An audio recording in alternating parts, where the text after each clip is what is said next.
Beth is a breast surgeon who embraces Eastern healing philosophies as she remains on the cutting edge of Western medical technologies. A fellow of the American College of Surgeons, she's also board certified in integrative medicine. She's the founder of the Healing Consciousness Foundation, which provides healing integrative services free of charge to women and men on their breast cancer journey. She's the author of The Healing Consciousness, A Doctor's Journey to Healing, and I think we have those books over here for sale. She's a Reiki master, a national and international physician and educator.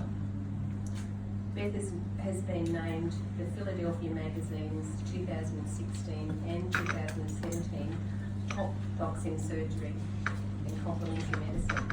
So put your hands together for Dr. Beth DeCrow.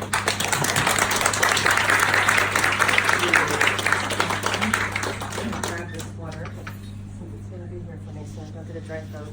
You can flip the lights off just because it makes the slides easier to see. So before I moved to Sedona, Arizona, this is the view from my porch, by the way, and thanks to my son Dean, sorry.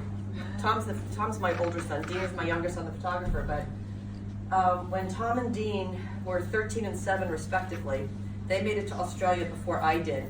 And when they came home, all they could say to me was, "Mom, there's no place on earth like the Australian sky." And it wasn't until I moved to Sedona on the side of the mountain without the ambient light that I realized that one of the reasons why we were so drawn to Sedona is it's a dark sky city. And so when any of you, ladies and gentlemen, come to Sedona, Arizona, you can come sit on my porch on a night when we have no moon, on a new moon night, and this is what you'll see. And it's a very different sky than you get, but that's our Milky Way that courses across my sky. So that's one of my reasons why I now live in Arizona after 30 years in Philadelphia. I'm honored to be here, and I love you Aussies because you have Aussie-isms. I have an entire list of like 40 Aussie-isms, and I usually call this talk Caring for the Caregivers, but you're carers in Australia. And so I had to kind of morph my talk a little bit so that I could actually hit the right points. I am a breast cancer surgeon. I completed my surgical residency at Albert Einstein Medical Center back in 1992. I practiced general surgery for many years, and through the course of the next hour, you're going to learn the whys, how I got to become a breast cancer surgeon and also an integrative medicine physician, Reiki master, and a physician who completely embraces what all of you have learned as part of your core and all of your beings, all of who you are and what you do.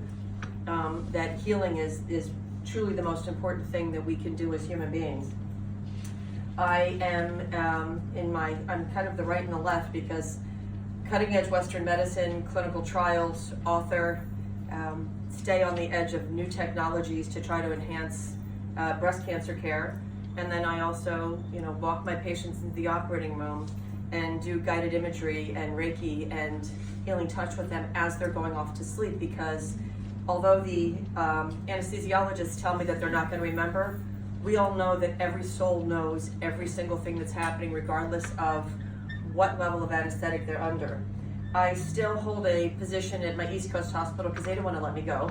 So I still sit on the hospital board and oversee integrative medicine and surgical oncology there as well. And my academic appointment to the University of Pennsylvania is just about to be up because I'm no longer training young breast surgeons, but for 15 years I trained approximately 6 or 8 young breast surgeons every year on not just the physical aspects of how we operate on patients, but I like to say that they got the art and the science. The art, which is the healing arts, and they got the science, which was the technology. And again, Dean is my amazing photographer. This is his photograph off my porch where he caught the full moon on the mountains and took the 2 pictures, the no moon and the full moon. And this is one of the most popular pictures. He does this often for fundraisers and donates it because everybody loves it. But that's what it looks like off my porch. And these mountains that you see, we used to call them boob mountains because it looks like 2 breasts kind of laying on their back. And now they are literally actually perfectly framed outside my kitchen window. So when I'm doing dishes, And I said, that was a sign from God that I was supposed to buy this house because it was right there. It's my life's work. So what I'm hoping to do today is to inspire you, to remind you to care for yourself as you care for others. Identify the tools for properly embracing and helping your patients to heal as best they can. To understand the role of adversity in our lives, and we all have it. And I give this talk to survivors, breast cancer survivors and cancer survivors, and when I do speak to a group of breast cancer survivors, this is about going from survivorship to thrivership. Because to me, it's not enough just to be a statistic and make it to a certain point. If all you're doing is existing and you're barely surviving, you're not thriving. And when you go through a diagnosis of cancer or any adversity, we've got to learn to thrive. So this is our church picture from, we've identified today, we were on the phone with my sister Amy this morning, and she says she was in first grade, which puts me in kindergarten and Sue in third grade, correct? So, that's me, sitting in my dad's lap. Don't you love all of our same haircuts? And this is Susie. And I just thought it would be a good idea for you to see that, you know, this is how we grew up. 7 kids in 10 years, we're not Catholic. And I was just very grateful that my parents did not know about birth control because I would be the one missing from the photo. And this is a few weeks ago when Susie came to the US. Our dad is 90, our mother is 94. And that's me now, and there's Susie. And we are as tight can be as sisters. Susie actually came to the East Coast for a visit, and we went to New York City as a group of sisters, so I flew in for the weekend, and this is us on the top of a rooftop bar in Manhattan, and we laughed a lot, so we didn't need laughter yoga that weekend because we had sisters, and we were belly laughing all weekend, and Susie and I have had a very, very strong bond and a connection, and all of you understand that energetic connection between souls to the point that when my brother-in-law had a ruptured appendix, I just picked up the phone and called Sue, not even knowing that anything was going on. And she's like, oh my God, I can't believe you just called me. We've had this energetic connection ever since she moved to Australia. And now with Viber and everything else, I just ping her all the time now. I used to have to dial it up and figure out who was going to pay for the phone call, but thank God for new technology. One of my passions, and I am a technically gifted surgeon, I do a really good job in the OR, which is what started the whole process, because if I didn't do good surgery, I couldn't do all these other things that have become my passion and my drive. I help to put together courses on survivorship to train surgeons about how to best empower their patients to heal. And we got our paper published in Surgical Oncology Journal, because survivorship is such an recognized aspect of cancer care. And survivorship is everything from sex and intimacy to physical well-being, nutritional well-being, and then the psychosocial, emotional, the whole healing aspect that so many people in Western medicine, so many doctors fail to recognize. And this is off my porch, so if you do come visit, this is what it looks like in the daytime. And I was given this rock many, many years ago by my friend Kelly Kolodny, who actually brings through the energy of the Archangel Raphael. And I was giving a lecture to a room of 1,000 women at a community college in Bucks County. And she said that I needed to teach them about balance, about creating balance, because we live in a lot of chaos. And I recognized, I went to my house and I opened my cupboard. I was looking for a box of balance so that I could pour myself a nice dish of it. And I'm like, wow, it's not in my cupboard. And I will tell you, I am a work in progress with balance. And I thought moving to Sedona, moving to a place where it was going to be we call it Slodona Arislona, because it's a very slow pace compared to the East Coast freneticness. But this summer, I really got out of balance again. And I'm going to go into that in detail. But a lot of what we're going to talk about today is about balance. And the more balance that you have in your personal world and in your life, the more effective you are as a healer, the more effective you are as a mother, as a wife, and as a human being that's helping to raise the vibration of this planet. So a few years ago, I was giving a keynote address in China, and my girlfriend, Susan Apollon, had written a book, and her book was about healing an inside job. And she had asked me to write the foreword to that book. And as I was reading her book on the way to China, which I didn't know I flew over the North Pole, but let me tell you, that was freaky. When I was on the airplane looking at where I was, I'm like, okay, if we lose an engine, so I just said, okay, forget it, just trust, let go and let God. In the Chinese symbol, she referenced in her book that you can see there's a similar symbol in each of these characters. The top character is crisis, the bottom character is opportunity. And in every crisis, there's an opportunity. And in the Chinese culture, they recognize that that crisis it's that push point, it's that impetus to make you move forward to that next place. So the first major crisis in my life was the death of our brother. I was the seventh of seven, Bart was the first of seven. And on September 30th this year, it will be 41 years since we lost our brother tragically. It happens to be Susie's birthday. It was her 21st birthday party, and we were having dinner at my parents' house.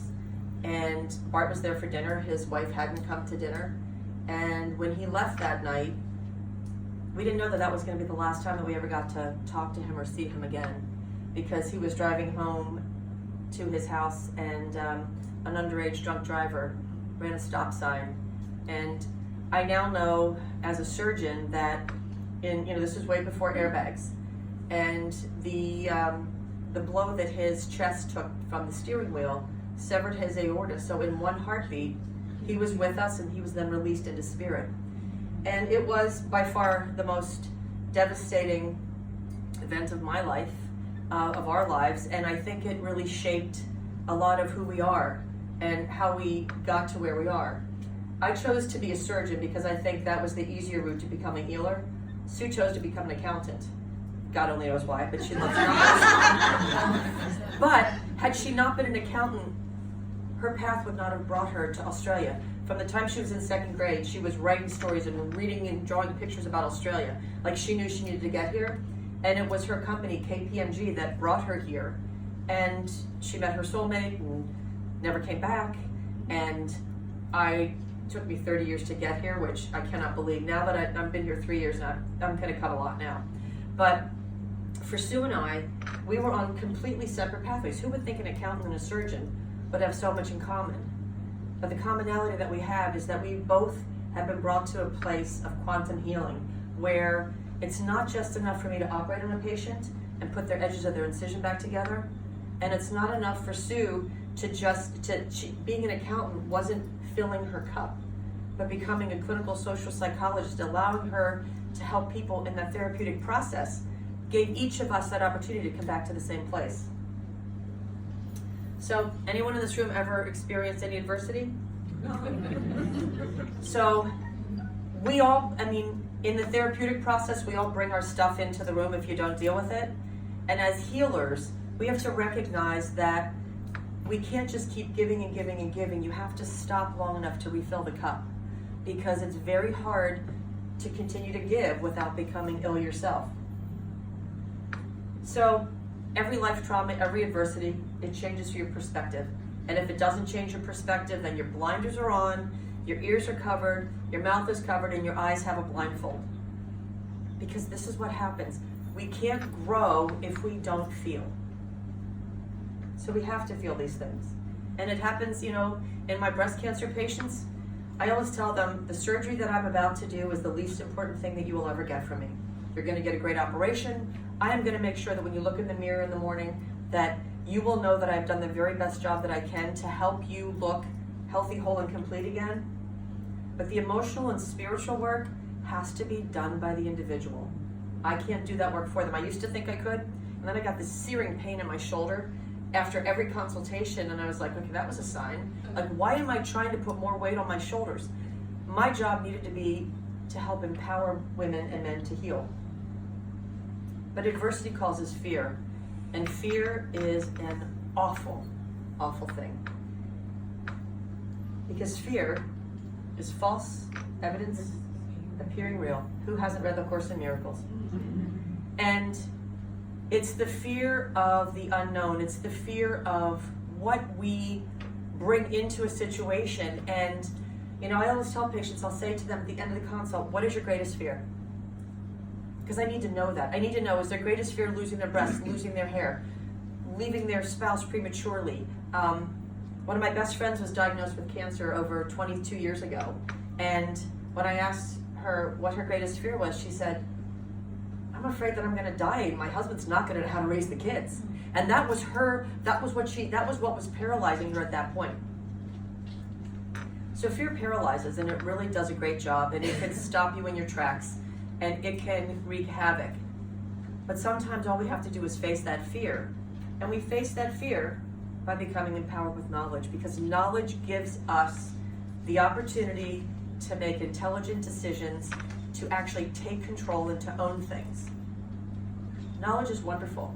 And in my care of my patients, I make sure that they get every bit of information that they want, not because I think that things that I'm going to tell them are going to scare them, but if someone has an aggressive cancer and they need to fight it aggressively, I can't sit there and pretend that everything is sunshine and roses.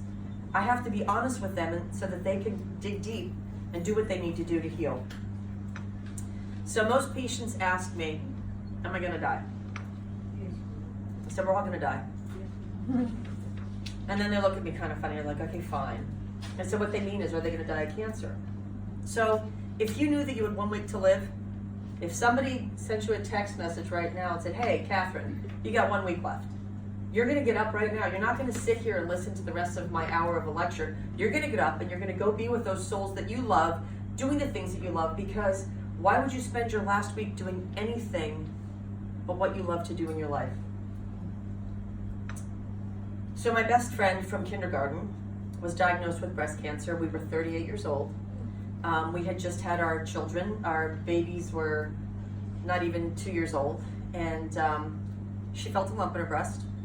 And she went and got a mammogram. And they said, oh, your mammogram's fine. And I called her back and I said, well, what about the ultrasound? She goes, well, they didn't do an ultrasound. I said, you need an ultrasound. So I'm like, this is, fax the prescription over to Wyoming. She gets an ultrasound. Radiologist does a biopsy. She calls me 2 days later. She's like, breast cancer. I said, well, get on a plane. So she flew to Philly.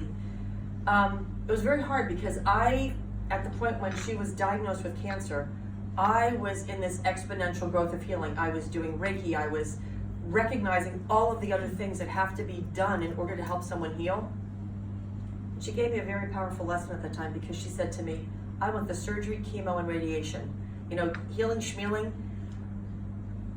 It was like somebody had smacked me, because I couldn't bring my girlfriend fast forward to where I was.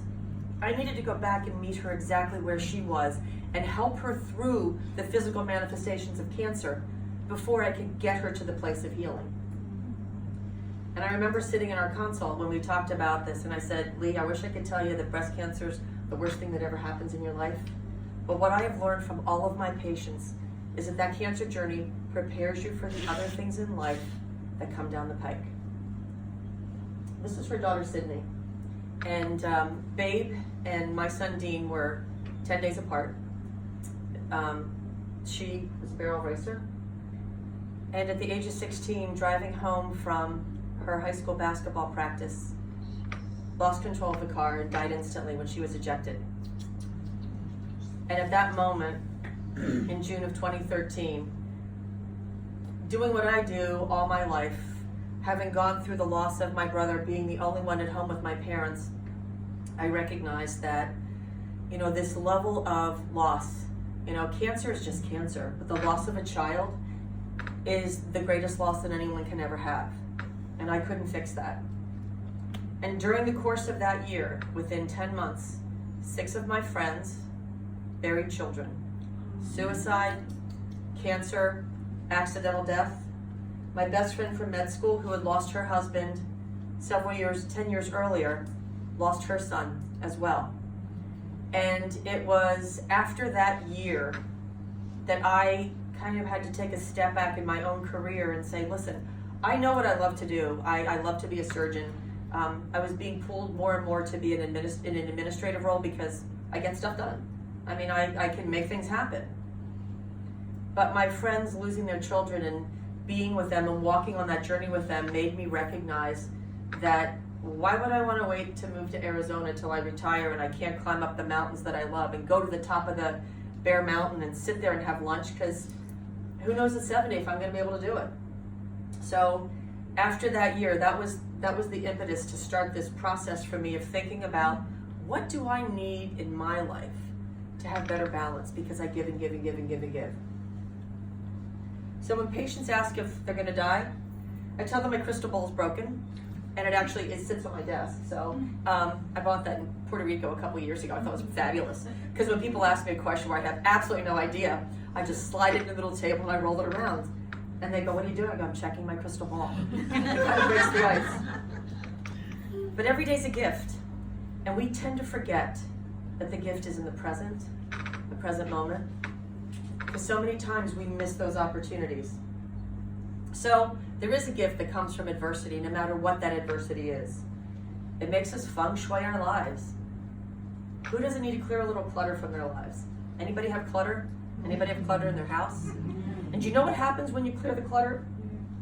You expand, you grow spiritually, and you can find the things that you want and need more easily because you're not pushing stuff out of the way.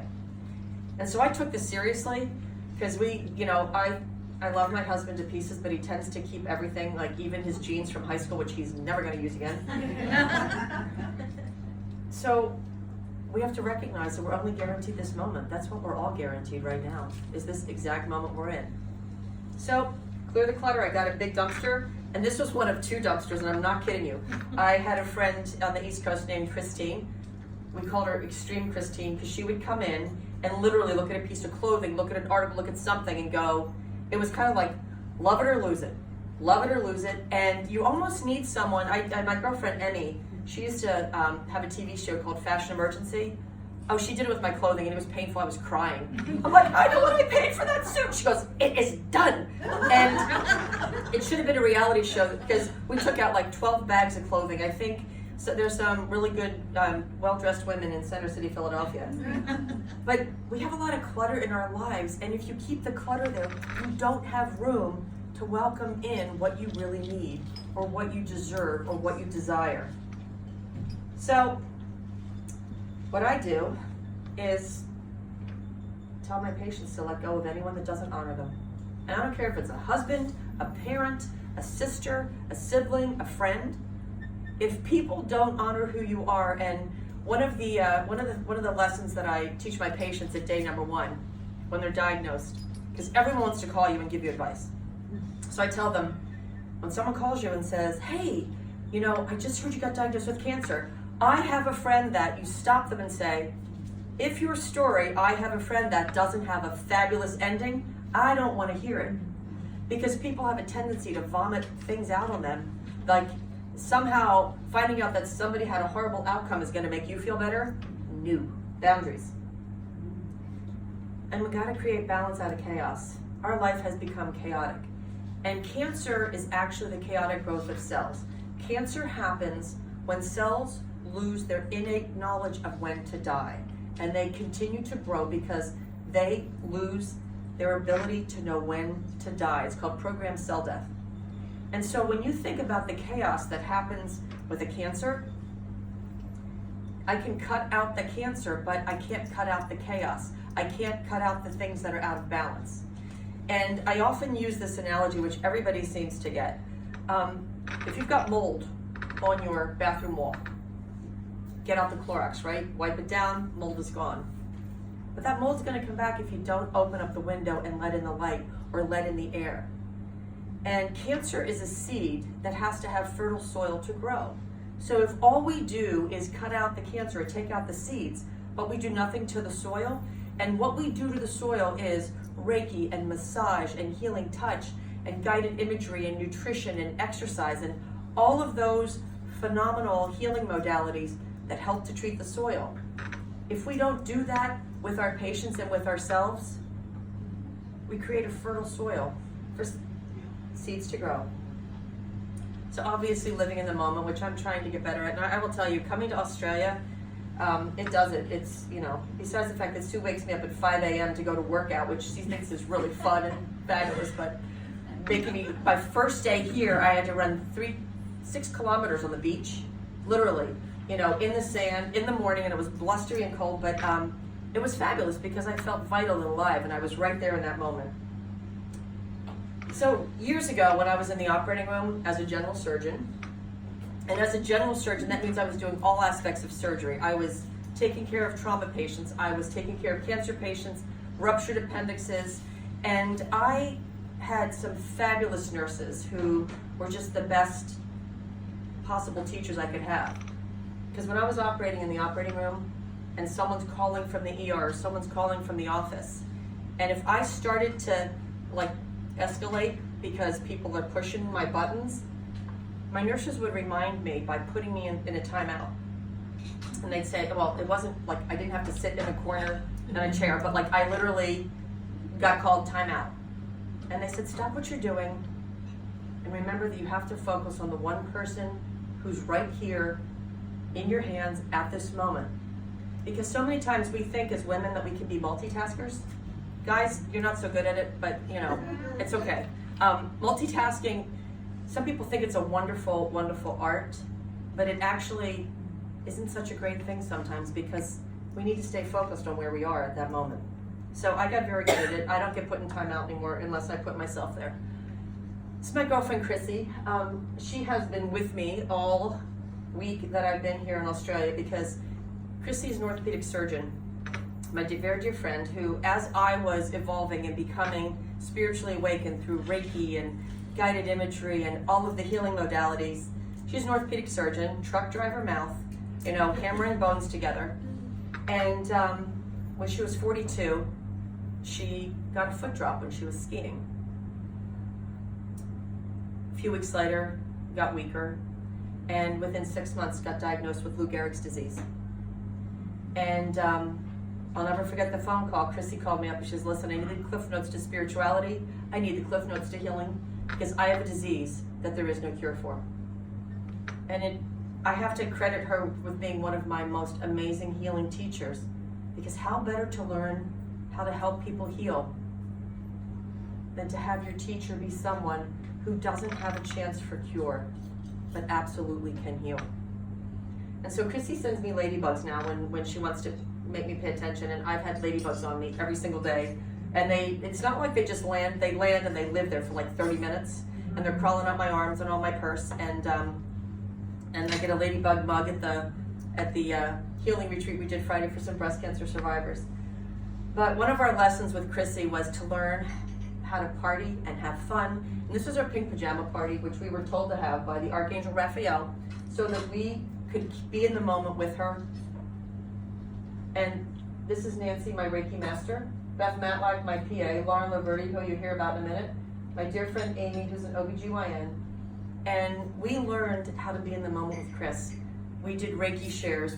I was the Tuesday girl. We took care of her and bathed her and showered her. And I wasn't allowed to be in charge of that because I wasn't good at following directions. Amy was always in charge of that stuff because Chris and the two surgeons were, we locked heads, but I was the good lifting help. I can help get her back and forth.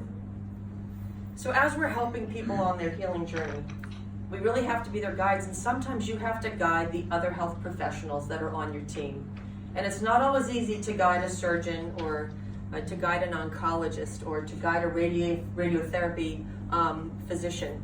But we have to learn how to work as a team to really get our patients to learn to heal. Sometimes it's my lymphedema specialist or our healing touch practitioner or my Reiki master who helps me to get a patient to come forward and accept traditional Western medicine treatment in concert with everything else that we're doing. And so we have to work as a team. And without clinical trials, without helping patients define their path to healing, they're left to their own devices and they feel very alone and very isolated. And isolation is one of the top factors for doing poorly with any disease process, is social isolation. So incorporating healing therapies, healing touch, I have a ton of nurses in our healthcare facility who, before I got to the hospital where I am, they kind of were, I say they were flying under the radar because they weren't open about being healing touch practitioners. And they've all said that, you know, they're now allowed to out themselves and be open, because if you can have a surgeon who's a Reiki practitioner who's doing Reiki on their patients as they go sleep to surgery, they can certainly be healing touch practitioners at the same time. So it's kind of interesting how things have evolved. And then there's this thing called the cliff, which I recognized it a long time ago. And I have cliff appointments for my patients because I've recognized that there is a security blanket that comes with traditional Western medical treatment. Surgery, chemo, radiation. When someone's under treatment, they somehow feel like they've got this armor plating around them and they're protected. So the cliff typically happens within 2 to 4 weeks after surgery, radiation, chemo, whatever the last treatment is that someone is going through. They will reach a point where they hit the cliff. And the cliff is so real and so palpable. And I love when patients come in for their cliff appointment. I know it's their cliff appointment, but they don't. And when they're there and I start the conversation, I really don't care about their breast exam at that appointment. That is not why we're there. They are not there for anything except for me to meet them on the top of the cliff and help them. So the first time I did this talk was with Olivia Newton-John, my Australian friend, about 15 years ago. And I remember I was on the internet surfing for a picture of a woman on a cliff. And this picture, every time I downloaded it, it was fuzzy. And I would clear it up and it would get fuzzy again. I was like, okay, listen, you dope. It's supposed to be fuzzy. Because if someone's on the edge of that cliff after their treatment, there is nothing clear about it at all. It's fuzzy, it's hazy, it's scary, and you're all alone. So there's 2 ways to be on the cliff. I don't like the first way because hanging on for dear life, you get a wind, your palms get sweaty, something happens, you're done. I personally like the going for the gusto form of the cliff, but that's kind of been my nature. So how do I get my patients from hanging on for dear life to going for the gusto? And that was my challenge. So to me, this is that point where you go from surviving cancer to thriving after cancer, or from surviving disease to thriving after disease, or from surviving a divorce to thriving after a divorce. These are life lessons that apply across all aspects. This isn't just about cancer. So Pam is a nurse that I met on my medical mission to the Dominican. And she's lovely. She's also quite tall. I look like a mini me next to her. And we had been working for an entire week going into some of the villages. And I wasn't doing surgery on this, on this mission trip. This is mostly internal medicine, so I had to learn how to treat high blood pressure and diabetes again. But I sucked it up and I did it. So I worked with Pam for almost an entire week, and we were the one, we didn't have a lot of social time, but the one day we were done early, so we were taking a walk into one of the villages. And Pam's like, so what do you do back in the US? And I said, oh, I'm a breast cancer surgeon. And she's like, oh, I have breast cancer. And I'm like, what'd you say, Pam? She was kind of whispering that she had breast cancer. And I said, I had no idea. And it was like 5 years earlier. And so I was asking her about, what have you done, the psychosocial, spiritual? She goes, well, I don't really tell people because I didn't lose my breast. I didn't need to lose my hair. Nobody at work really knew about it. I'm taking my anti-estrogen therapy, but it was like this hush-hush thing.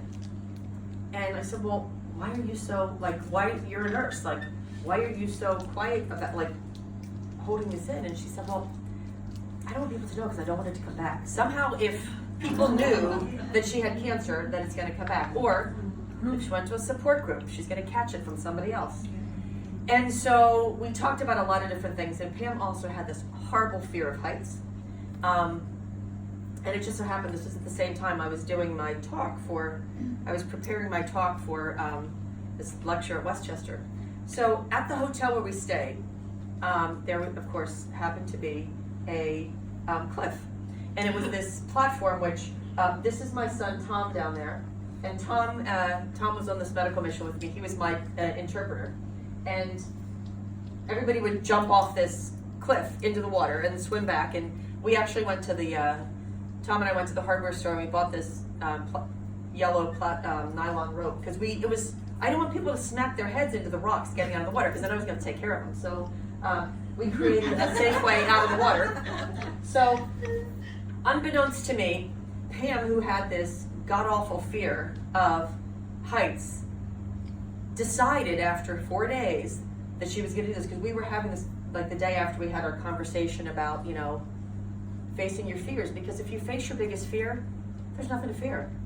And she was so afraid of heights. So this is Pam jumping off, swimming out. There's the rope. I was out here in the water, but somebody caught these pictures. And not only did she jump off, she climbed back up and did it again. And then did it again because she realized that she was paralyzing herself in her mind, but physically she really wanted to do this. So there's a couple cliff choices you need to be aware of with your patients and yourselves. So being paralyzed on the edge with fear, that's the hardest one. That's the white knuckle. That's the not being able to move forward. So many times people are afraid of making the wrong choice. And I always say there's no wrong choices. Not making a choice is the only wrong thing you can do, because whatever it is, we grow from it, we learn from it. You know, there are no coincidences. So free falling is not exactly a great way to be on the cliff, because when you free fall, you tumble, you can land on your head, sometimes you could land on your feet. Free falling might feel good for a few minutes, but when you hit rock bottom, not so good. Personal favorite choice? You put on a set of wings and fly. Now I have a pilot's license, so I do have a license to fly, but I do need an aircraft for it. But the way that I like to see the wings working is that when you feel those wings and they attach to a patient and they're giving them the lift and the spiritual support and the wind beneath their wings to be able to fly safely off that cliff, that is what so many of the healing modalities that we use do for patients, because they then feel embraced and cared for. So patients survive when cancer treatment or the adversities in the past. Their life goes back to what they think it was. They follow up with their doctors, continue on their meds, and the cancer experience has not impacted them. But you can't go back to where you were before cancer, because nothing is ever the same. Cancer changes everything, and that life prior to cancer doesn't exist because the life before cancer wasn't attached to the fear. So trying to go back to that place can keep you stuck in one spot.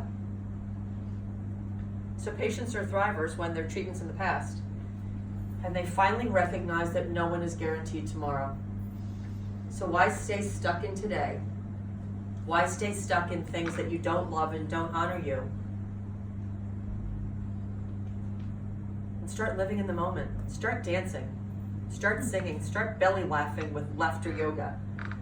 Start doing things that take you out of your comfort zone, because then you recognize what life is really all about. And to me, patients are thrivers. Women, men, whomever become thrivers when they find peace in their heart. Because when you find peace in your heart, you have everything. It is a sense of knowingness, of love, of everything that you can possibly feel when that peace comes in your heart. So to me, thriving is when you recognize that you may not be guaranteed tomorrow. This is my girlfriend, Lauren. Lauren and I were pregnant at the same time with my second child. She had a miscarriage. She later got pregnant when my son was about 18 months old. I was coming back from a trip from Wyoming where I had met Susie and Bruce. We were looking at the national parks and hanging out with the kids. And my first night back in Pennsylvania, I got a phone call from Lauren's husband. Lauren was 32 weeks pregnant. John was hysterical because Lauren, who's my radiologist, breast imager, and friend, pregnant, ready to deliver her baby in a few weeks, had had a grand mal seizure and was on her floor in her bathroom. And, Lauren came to when they were in the ambulance, and she had the wherewithal to demand to the ambulance drivers not to take her to the crappy hospital in New Jersey, but bring her to Pennsylvania. So my girlfriend, Amy, who was her obstetrician, we met at the hospital, and Lauren got an MRI that night, and her partners, who clearly could not be objective. We're looking at her MRI, going, oh, well, it looks like she probably had a stroke. Lauren, who's a body imager, holds up the thing and she goes, I have a freaking brain tumor. What is wrong with you people? Like, this was her expertise. But these were her friends that didn't want it to be a tumor. So we went to several different appointments. And at the one appointment where this, I can't say this doctor's name because he might listen to this on YouTube someday, said to her, after her biopsy, well, you know, you have about 18 months to live. And so she had just given birth to her child. She got delivered the baby early. We induced the baby, had the brain biopsy, and he said, you know, this is not going to end well. So just kind of one of those like kind of get your affairs in order. And he said, I said, no, 18 months to live. I said, you have about 18 seconds to be your surgeon. We're out of here. So I tell everybody, if you're with doctors that don't care about you, vote with your feet. You've got to vote with your feet, because if you stay and accept, you know, substandard human behavior, it doesn't stop. So anyway, Lauren had surgery up in New York, and she had surgery on Sue's birthday. Again, it was a very prominent day in my life. That was your 40th birthday. And this is Lauren today.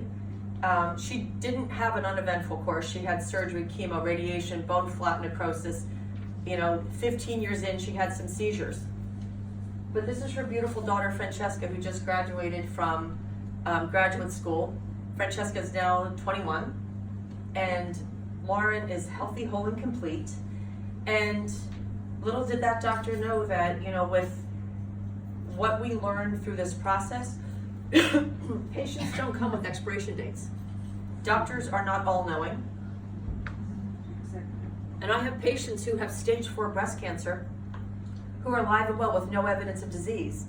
But because we've chosen to label individuals with cancer that's spread outside their organ as metastatic, we create those boundaries. So Lauren was wonderful. I had stopped going to church a lot at that point in my life because I was really questioning everything. And someone in Lauren's church had suggested that she do Reiki. All I did at that point was Reiki leaves. I didn't know what Reiki was. I was kind of like, okay, you know, I'm the surgeon who cuts things out. But so instead of going and receiving a Reiki session, I said, well, why don't I just learn how to do it? Because typical surgeon.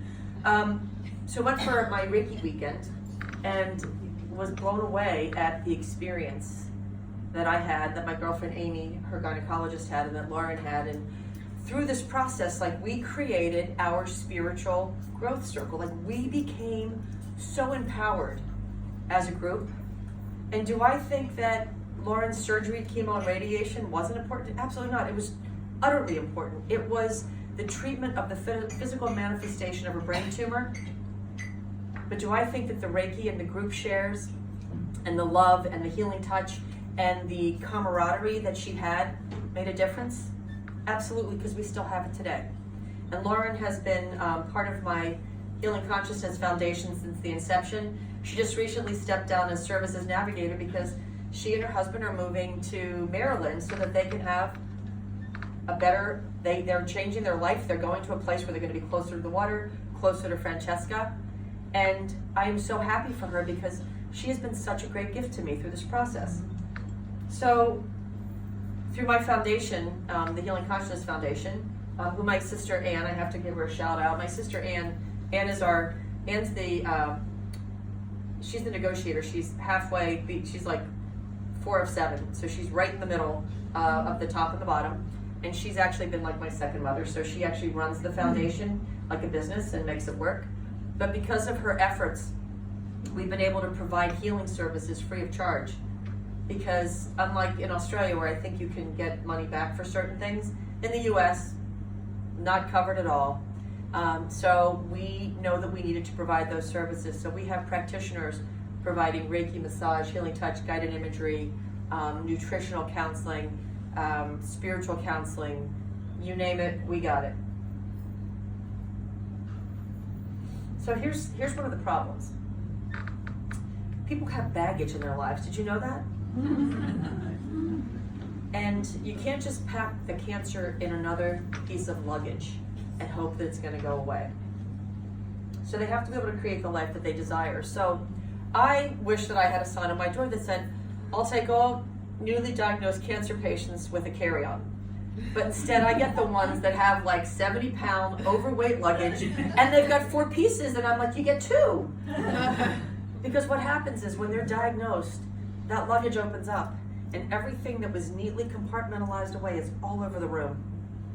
And you know, you don't, I know there's these little machines you can suck all the air out of things and pack it back in. A lot of people have that, you know, and I don't have that in my office to be able to do that. But they got to be able to pack the cancer away. And they have to be able to put all of their stuff back in order, but we're able to hide so many things in our lives. But when cancer erupts as an opportunity for growth, or when illness erupts, or when a divorce erupts, or when some life trauma erupts, suddenly every single thing that you've been able to take care of easily bubbles to the surface. Recently happened to me, I'm going to share that a little bit later. So I always tell my patients they've got to become number 1 on their top 10 list. And usually women are like 11 or 12 on their list because they've got their children, their grandchildren, their husband, their work, their friends, their church, their job. And I'm like, ladies, top 10, got to be number 1. Because if you can't prioritize your life and make you the most important, how can you possibly give to others? Our tank has to be filled to be able to give. Because if we give from an empty tank, all we're doing is depleting our own selves. So here's the big difference. Everybody, do you guys know who Lindsay Lohan is? Yes. Okay, so a couple years ago, Lindsay Lohan was going to sue the NFL for a commercial because there were 2 babies in high chairs, and one of the babies' names was Lindsay, and she was drinking milk from a bottle, and they were calling her a milkaholic because Lindsay had a drinking problem. Anyway, so she was going to sue them because she thought well, they were talking about me. Well, probably they were having a reference, but people that are self-centered think the universe revolves around them. When you become centered on self, you recognize that you've got to take care of yourself first before everyone else. Little flip of the words, but it's a very big difference. So becoming centered on self doesn't mean that you don't care about the other people around you or that other people are just planets in your orbit. But you've got to care for yourself first before you can care for others. All right, so this is one of the really tough ones because sometimes these individuals are related to you by blood. Energy vampires are those people who, when you walk in the room or when they walk into your room, you literally feel them attached to your jugular vein. Because your jugular vein is exposed and it's easy prey and they get a lot of blood from it.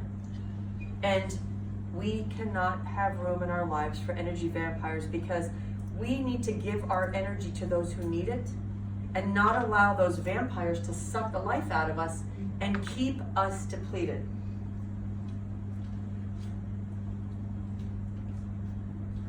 So this is a tough one. Sweet. So a lot of times in our lives, we may do things that we're not exactly proud of. And digging deep and finding the ability to apologize is tough, but you've got to apologize for things so that you don't continue to hold on to them. And then you've got to just let it go. Because you can't keep bringing it up over and over and over again.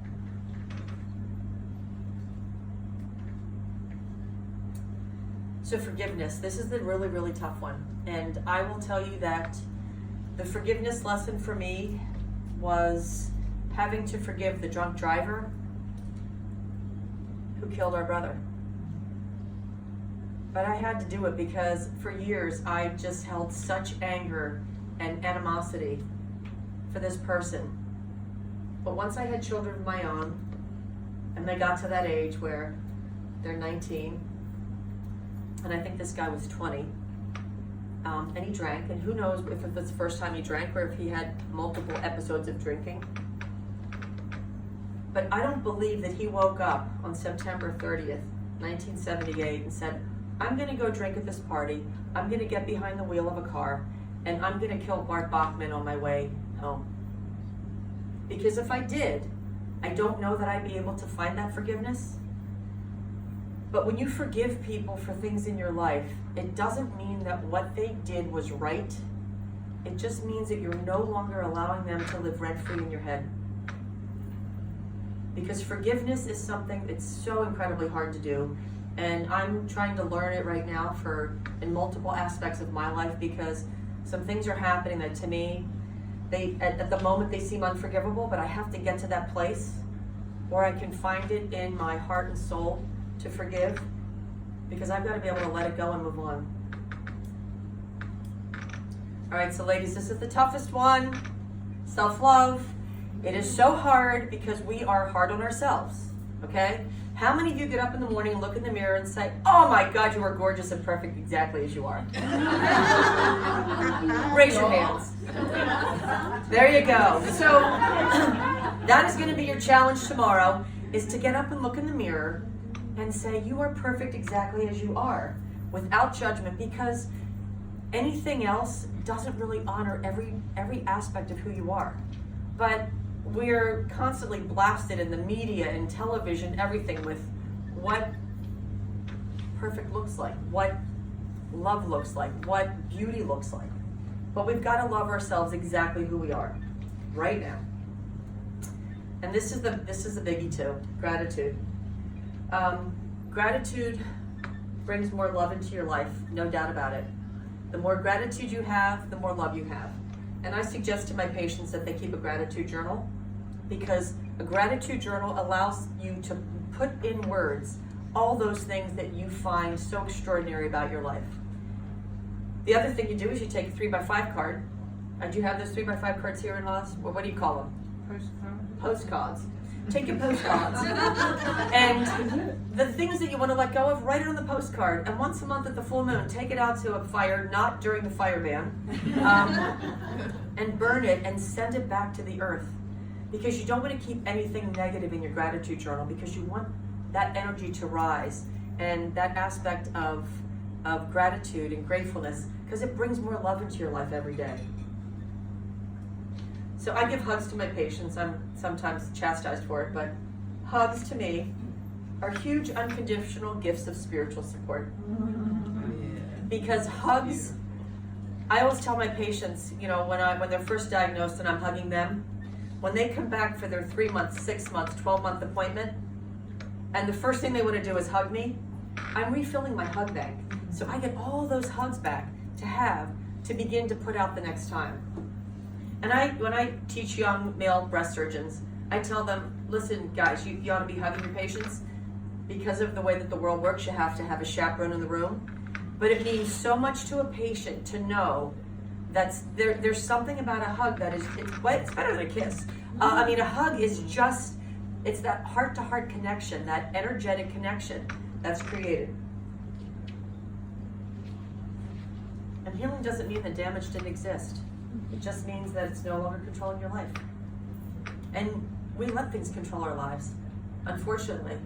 We let things grab on and stick to us, and only we can make them move on. So each of my patients, when they're diagnosed, gets a pink rose quartz heart. Years ago, I would give a pink breast cancer ribbon that Avon gave the money to research, and then I was like sick to my stomach when I realized that I was like giving my patients a sign of cancer to wear on their lapel, and I'm like, oh my God. But it was the best. I was evolving. I'm a work in progress. And when I started giving the pink rose quartz hearts, I recognized, it was a wonderful opportunity. I have a beautiful carved bowl, and they're filled with the hearts. And when I'm sitting with my patient at the end of the consult, I'll say, who's the most important person in the world? 90% of the time, the answer is not themselves. It's somebody else. And then the tears start to flow. And then I tell them that when those tears flow, it means that your heart is opening and that you're recognizing that it's okay to put yourself first, because you're not self-centered. You have to become centered on self to be able to care for those you love better. So, energy vampires, big one. Just make your list. You don't have to show anybody before. They don't have to know that they're on your energy vampire list. Just get rid of them. You put them in the freezer. There you go. I've got a heap in there. I just hope my husband doesn't pull the freezer. That's not even my kids. I love it. So you get this. This isn't like rocket science. This is, and I don't call it, it's not a recipe for healing. It's just a way to go on that journey of healing. So this is the important one, because many of you in this room have not had cancer. God willing, will never get cancer. And many of the patients that I take care of never get cancer. I have the fortune of taking care of a lot of women and men with benign breast disease. But it's always interesting because they come to the office and they're there for their post-op, and the first visit they're all nervous. Anyone that calls my office thinks they have cancer. When they're coming back afterwards and they don't have cancer and they're sitting up on the thing and their gown is on, they're all happy and boop, boop, boop, because I don't have cancer, and I look at their incision and like I'm reading their path report. They're already dressed, their pocketbook swinging behind them, and they're going out the door because they want to be so far away from me, because God forbid, if they stay in my office, they might get cancer. And I sit them down on the edge of the table and I say, listen ladies, this is where the universe talks in whispers and screams. Cancer is a scream that everyone hears. Everybody pays attention because you have to stop in your tracks and everything changes. When someone gets the gift of a benign breast biopsy, I tell them that God just whispered in their ear. And having had a biopsy myself, I know what happens. That time that I'm waiting for the pathology report, I'm thinking, okay, if it's cancer, this is the treatment I'm gonna have, this is who's gonna do the surgery, this is what is gonna happen. And I'm like, and I'm not gonna be volunteering for this committee anymore, and I'm not gonna be doing the administrative job anymore, and you start making that list. So what I say is, look at that list of the things that you would change in your life if you got diagnosed with cancer tomorrow, or if you got a disease tomorrow that impacted your life, or if something drastic happened. Make that list, and why do you wait? Why do we wait for cancer to change that list? So I got a great gift. This is Yanni. Yes, he is very handsome. Yanni is an artist in Greece.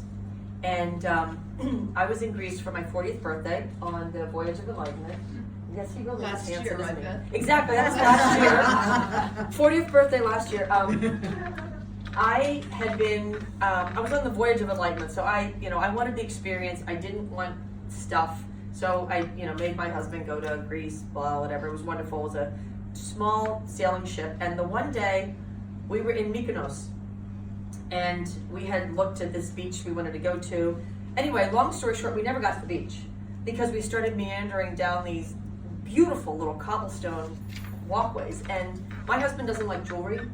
Like, he might wear his wedding ring occasionally. And we were walking down the street and he says, oh, I love that ring in the window. And I'm thinking, are you my husband? And it was like it looked like a gear. It was like a silver, it was a beautiful gear. He says, I'm gonna go look at that. And I'm thinking, retail therapy. What woman doesn't love retail therapy? So we go into the shop and I see this statue at the corner of the shop. Meanwhile, Joe's looking at this ring and I'm like, oh my God, I love this statue. He goes, I'm not carrying it back on the plane. And I'm like, but he goes, I'm not carrying it back on the plane. So I found these little tiny statues, and I learned about Yanni and what a fabulous artist he was, and this statue just spoke to me. So I was like, I have to have it. And he's like, no, you can't have it. So we leave. But I took his number and card, and I figured, not a lot you can't get with an American Express card, even foreign. So we get back on the ship, we go back to Athens, our last night there, and we had dinner with friends, and we ended up leaving the restaurant, heading back to the hotel. As we were walking down the street, there was a little woman on the street with her baby, and Gretchen, who was my friend that we met on the trip, she didn't have any more Greek dollars, and so we gave her the money to give to the lady because Gretchen has a preschool and she's like mother to the world. And as we turned down this alley to get to a taxi, meanwhile my husband is freaked out because we are in a foreign country. He was not happy. There was this bright light at the end of the street. It was Yanni's shop. So we go in and I see this statue, and I don't know who the dude is behind the desk because at that point he's just the guy in the thing.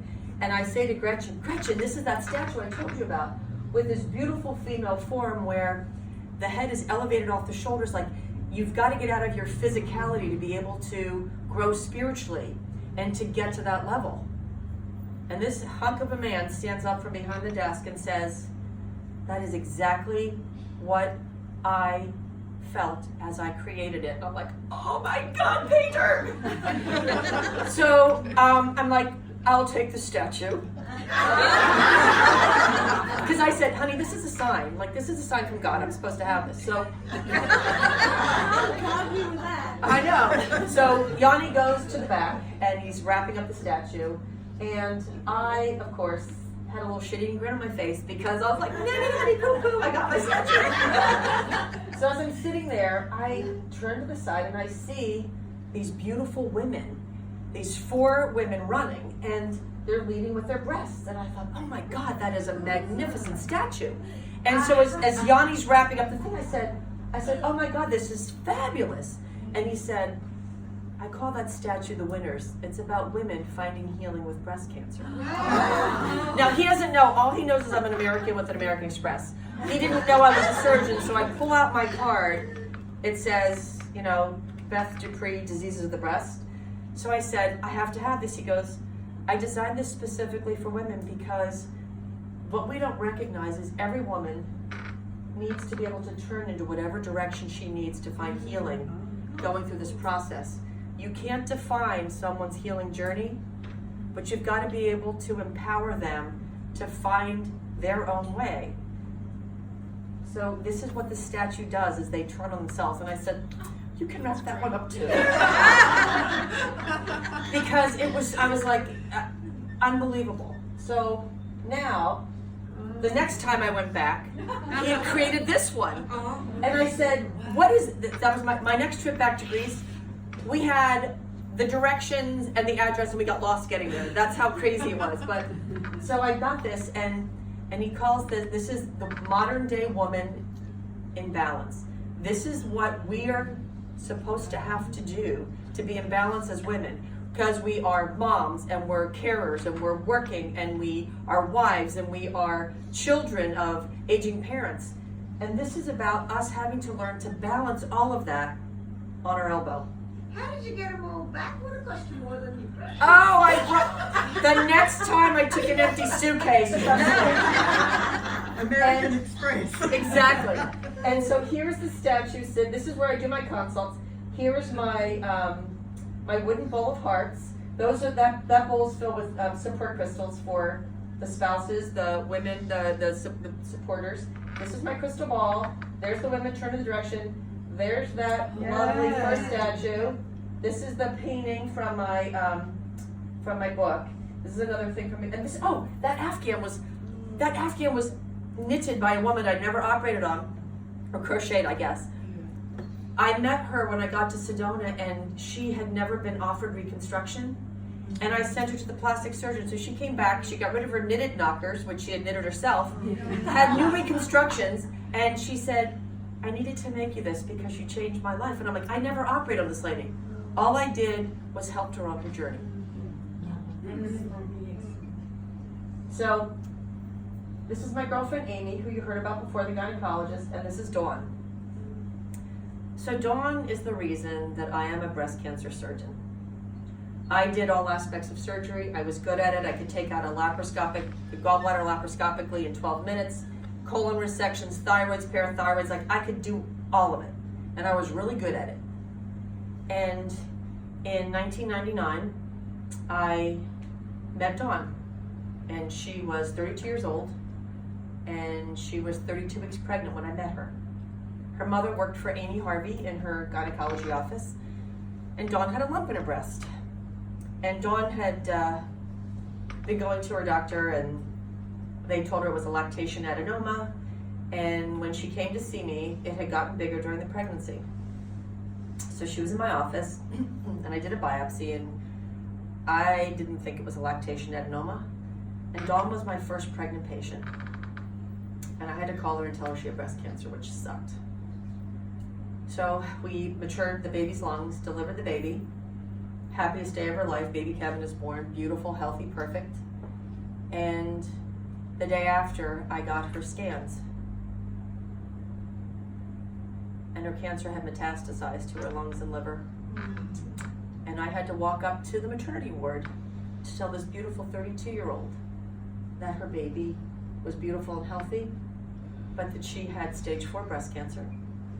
And Dawn was amazing because she just kind of busted through it. She did the chemo, she did her treatment, and this picture was taken at an event that I was given the Clara Barton Award. My parents were there, everybody but Susie was there because she's in Oz. And Dawn came to this luncheon because it was like $100 a plate. It was like a fundraising thing for the Red Cross, whatever. But Dawn's mother-in-law was in the hospital. She had a clot in her leg, so Faith couldn't come to the event. But Dawn came to the event, and one of my sisters snapped this picture, which was wonderful. And Kevin's first birthday was coming up, and Amy and I had bought Dawn a beautiful blue dress because she had ascites and her belly was swollen. So we bought her this beautiful blue dress and these earrings to wear to baby Kevin's birthday. Well, a couple days after this picture was taken, she ended up in the hospital. Her liver failed, and Dawn passed away a week before her baby's first birthday. And I had planned to speak at her funeral because she touched my soul so much, because I knew that she had told me over and over again, you didn't give me metastatic breast cancer, but you could have been like all the other surgeons where all you did was operate and leave. But instead you chose to walk this journey with me, and I never felt alone. And Kevin had told us he was going to bury Dawn in that dress, so Amy and I were just very filled up about that. And so the night before her funeral, I went to sleep, and middle of the night, just as I'm sitting across from you, Catherine, in my high back chair in my bedroom, was Dawn in this flowy, like chiffon nightie. And I had a conversation with her, and she said to me, "You couldn't cure my cancer, but you helped me heal. And this needs to be what you do for other women, because other doctors don't understand it." And so I woke up the next morning, I said to my husband, I go, okay, we had a little visitation last night in the bedroom. I said, it kind of like freaked me out, but I said, I think I need to change what I do. I think I need to stop doing general surgery and limit my practice to breast care. So I had my thoughts together, and I'm a pretty good speaker, so I was ready to go to the funeral and talk. And we get there the night, and of course, she's a young mother, and millions of people were there. And Amy Harvey and I were together, and I had told Amy about my little visitation, and we walked in. And Dawn was in the coffin, but she wasn't in the blue dress that Amy and I had gifted her. She was in the chiffon nightie that she was wearing in my bedroom the night before. And I completely lost it. I thought, I can't talk. And I was just like, okay, that was a little message. Thank you, God. I kind of got it. I'll take an email next time because it's freaking me out. But Dawn's gift to me was letting me know that as a doctor, as a surgeon, I had felt like I had failed her because she wasn't cured. But what I realized is I was this beautiful spiritual being having the most human experience possible. But that didn't make me a failure as a doctor, it just made me human. And so Dawn's gift to me has been the gift that I can continue to give to other women and men on this journey, is that I can't guarantee them a cancer-free life, but what I can do is help them to find healing in whatever direction they need to turn. So, just like my old farm that I'm about to sell, thank God, it's a whole other story. You've got to focus on what's perfect as we treat what's broken. I always tell my patients when I'm doing a consultation, I talk about lifestyle, and there's a lot of aspects of lifestyle, and I don't tell patients they're fat. I say, listen, your height's a little short for your weight, so you can either grow 4 inches taller or lose about 20 pounds, whatever works. It's fine with me. You've got to be empowered to live an authentic life. You've got to do something that moves your soul. Because when you move your soul, everything moves, and you feel the earth rumble, and you feel the energy and the vibration of the planet go up. We've got to have open lines of communications with our patients, because we need to know when they're in trouble. We need to know when they need a helping hand. We need to know if they've jumped off that cliff and they need you to help them get out of the water and back onto land safely. we absolutely have to incorporate complementary therapies. And I do it from day one now. I love my girlfriend Leellen. She was a wonderful gift to me to let me learn that I couldn't get her to a place that she wasn't ready to go to. But I've gotten an awful lot better now about helping patients from the moment of diagnosis to embrace and to be offered those healing modalities, and everyone's going to take them when it's the right time for them. And we all have a tremendous amount of abundance in our lives, and we have to remember to be grateful for that as well. And never, ever, ever take your health for granted. Our health is our greatest of wealth. It's the one riches that we have in our lives that so many people squander. And the best thing you can do is lead by example. And that's why I fly from Flagstaff to LA, to Sydney, to Coffs Harbour. That's why I come here, and when I'm always asked, well, how many people do you have to have in a room? I said, I could have 2 people in a room. If those 2 souls are awakened to go out and change the world, then I've done exactly what I meant to do. That goes a long way too. In return as well. So I always tell patients, release the fear and choose love. And that's when you find healing. We find healing in love. And crisis is opportunity. It is the greatest opportunity because sometimes it takes a crisis to rock you to your core to recognize that there's something out there for you. So thrivers have perspective. They have a lot of perspective because one day their children's clothing lying on their floor, their bed's not made, could be the biggest crisis of their day.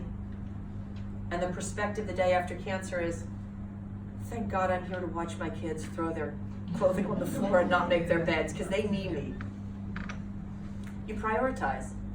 You've got to get rid of the things in your life that drag you down and make time for yourself, make time for the gym, make time for exercise, make time for something that fuels your soul. And you've got to be passionate, and I am so fortunate that I'm passionate about healing. I had to get to this point as a healer by becoming a surgeon first, which was a little difficult at times and a lot of hours, but I know that I wouldn't be able to move into this next chapter of my life, bringing Eastern and Western medicine together, if I had just chosen to be a healer, a Reiki master, a healing touch therapist. I get to bring a lot of validity to what we all know is so essential in healing. So I get to be that catalyst in the middle. And then it's our purpose, because we all have to have purpose.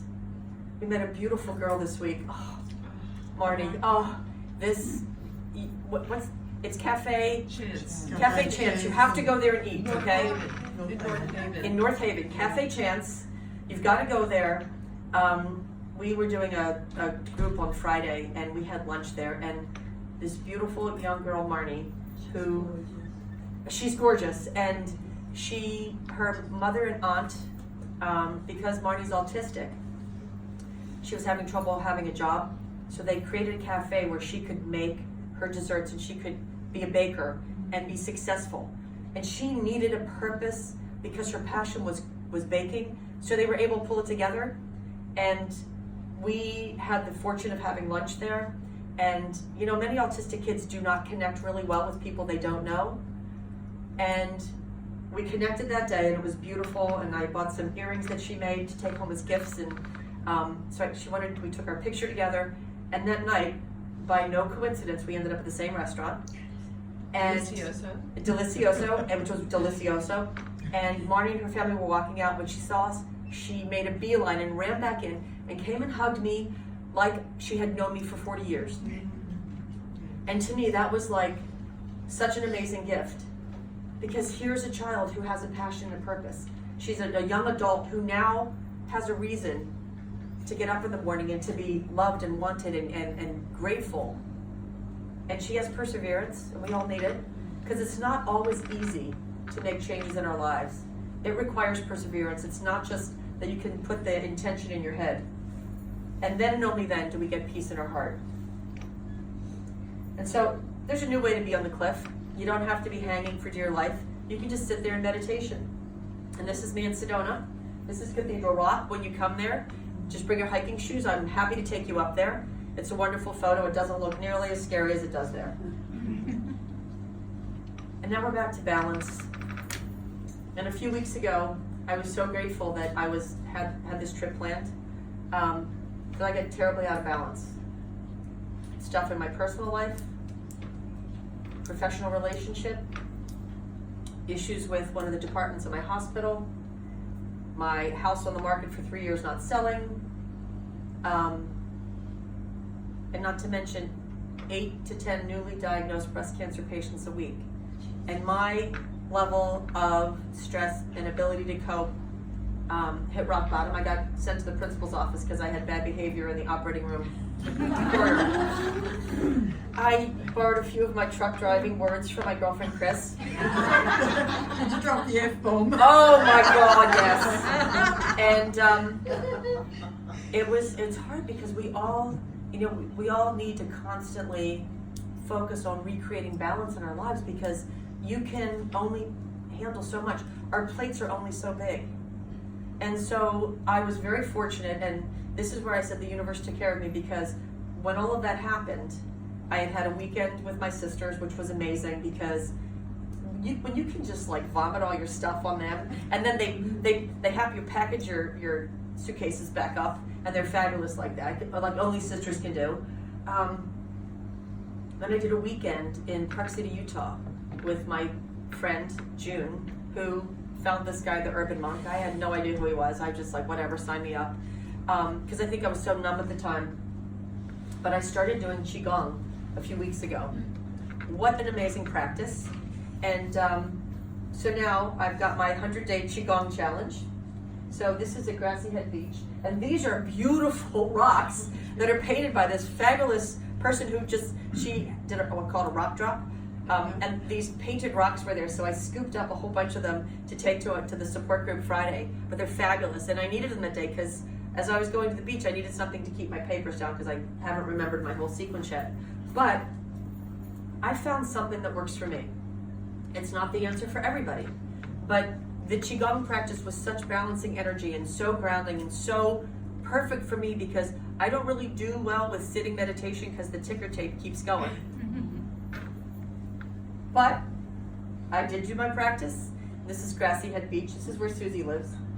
And it was absolutely fabulous because it was windy and blustery, but it's amazing because I get to be in the zone for that half an hour, 45-minute practice.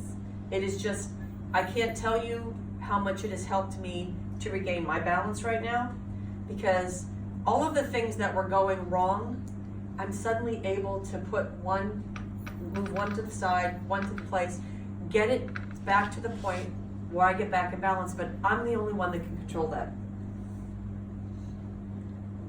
So our journey in life, it brings us to happiness, not the destination. And I always tell patients, you've got to remember, it's not the number of breaths in life that you take that matter. It's about creating moments in life that take your breath away. And the only way to do that is to be in the moment, be with the people that you love, do what you love and love what you do, and find your passion. And I tend to like to leave a trail. Sometimes it's like wake from a ship. But I'm trying to be a trailblazer, bringing Eastern and Western medicine together because everyone in this room knows that, we're not going to tell someone that healing touch is going to take their cancer out and remove it, but you can tell them that healing touch is going to make your journey so much more pleasant, relaxed, balanced, energetically sound. And that is the gift that we have as healers to give.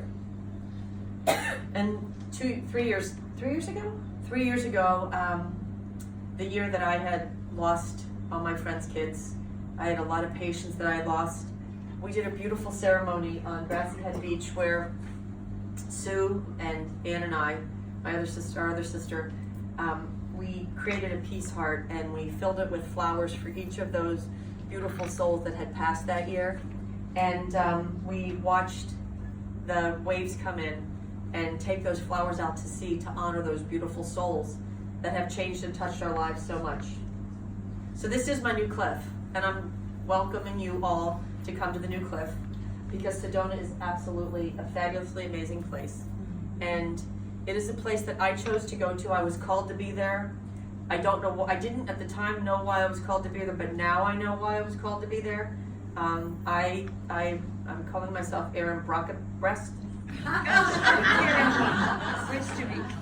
You guys all know who Aaron Brockovich is, right? Okay. Well, I'm Aaron Brockabreast. And I know that it's, my calling to get there, that was my first reason.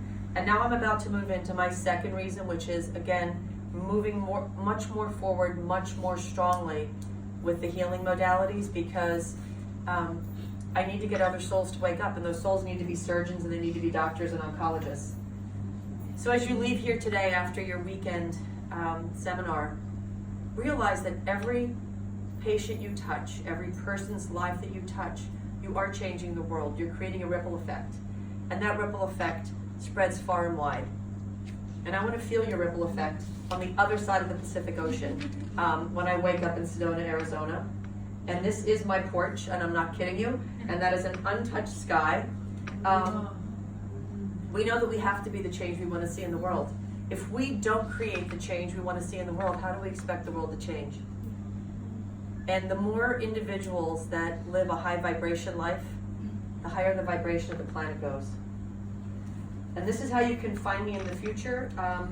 My email, I'll give you this presentation. You can pass it out to everybody if you'd like. My book, I tried to have it all ready for here. I recorded it in July on Audible, because I know people drive long distances in Australia, so that's a great way to plus I read it, so you're stuck with my voice. But I am humbled and honored to have been asked to be here, and I thank you so much for your attention.